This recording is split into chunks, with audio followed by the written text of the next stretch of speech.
Sementara itu, keluarga korban kasus kecelakaan di kilometer 58 Tol Jakarta Cikampek mendatangi posko Disaster Victim Identification Polda Jawa Barat di RSUD Karawang, Jawa Barat untuk tes DNA. Ada 7 keluarga korban yang tiba di RSUD Karawang untuk melakukan tes DNA. Berdasarkan hasil itu, polisi sebut sudah ada 11 korban tewas yang teridentifikasi. Menurut rencana, 2 jenazah korban akan langsung diserahkan ke keluarga. Laporan dari Dokes sudah 11 itu sudah teridentifikasi. Nanti siang ini ada penyerahan ya, dua jenazah. Mungkin setelah itu proses administrasi dan sebagainya. Mudah-mudahan hari ini 11 ini sudah bisa diserahkan. Ya. Pak, terkait mobil Pak, kan disebutkan bahwa ini travel atau seperti apa? Nah ini masih kita ini juga perlu keterangan dari saksi-saksi. Lebih lengkap kita tanyakan pada jurnalis Kompas TV, Adi Wahadi di RSUD Karawang, Jawa Barat. Adi, bagaimana dengan jenazah korban yang telah teridentifikasi? Apakah sudah diserahkan kepada pihak keluarga?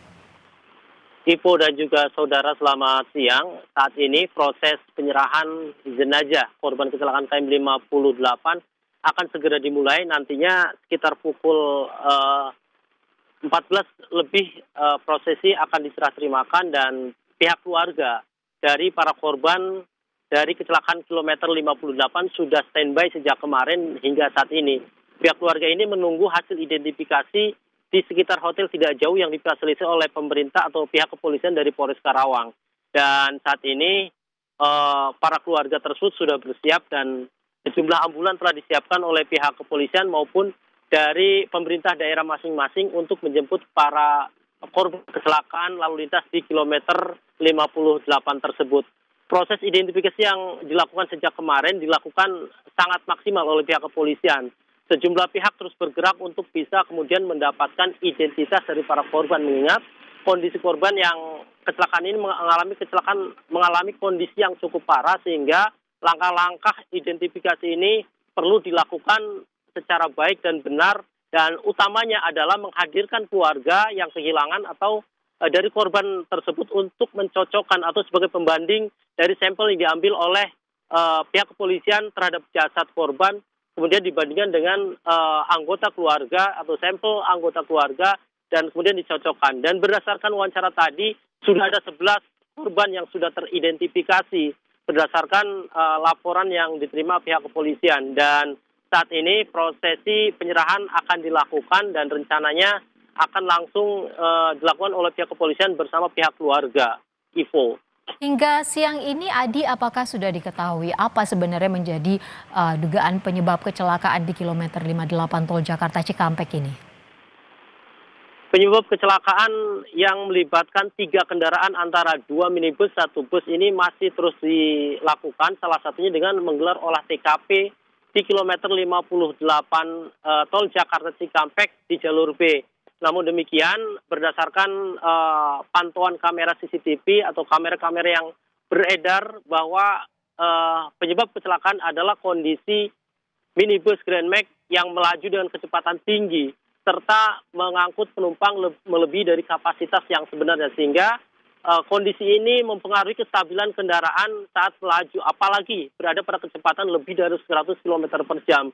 Dan saat itu kondisi yang dialami adalah diduga mengantuk juga, sehingga kendaraan oleng ke kanan dan terjadilah tabrakan tersebut yang mengakibatkan 12 orang meninggal dunia. Namun demikian, kami masih menunggu rilis resmi terkait penyebab pasti kecelakaan tersebut, dan pihak kepolisian masih terus mengungkap dan memeriksa sejumlah saksi ke Polres Karawang, salah satunya sopir bus dan sopir Treos yang sejak kemarin dilakukan pemeriksaan dan dimintai keterangan oleh unit Gakum Satlantas Polres Karawang. Ivo.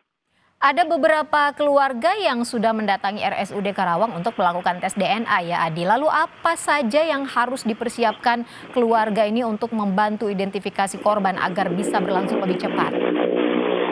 Kehadiran merupakan salah satu faktor penting dari proses identifikasi jenazah 12 korban kecelakaan yang terjadi di kilometer 58. Salah satunya memberikan data dan keterangan terkait ciri-ciri fisik dari korban ketika masih dalam kondisi hidup dan saat ini kondisi meninggal. Mengingat kondisi jasad juga tidak sempurna, ini peranan keluarga, keaktif keluarga memberikan data serta informasi kepada pihak kepolisian ini sangat penting. Salah satu memberikan foto saat kondisi masih sehat dan utuh, kemudian keterangan-keterangan lain seperti ciri-ciri tanda lahir, kemudian susunan gigi, serta keterangan-keterangan lainnya cukup dibutuhkan. Oleh karena itu, kehadiran keluarga di lokasi proses identifikasi sangat dibutuhkan dan saat ini kesemua keluarga dari korban kecelakaan tersebut sudah dihadirkan dan ini merupakan berkat kerjasama dari kepolisian dari Polres Karawang, kemudian Polres Bogor, Polres Ciamis yang terus berkoordinasi menjemput para korban atau keluarganya untuk hadir di rumah sakit agar mempermudah proses identifikasi ke-12 korban tersebut. Ivo. Jurnalis Kompas TV Adi Wahadi melaporkan langsung dari Karawang, Jawa Barat. Terima kasih informasinya. Selamat bertugas kembali, Adi.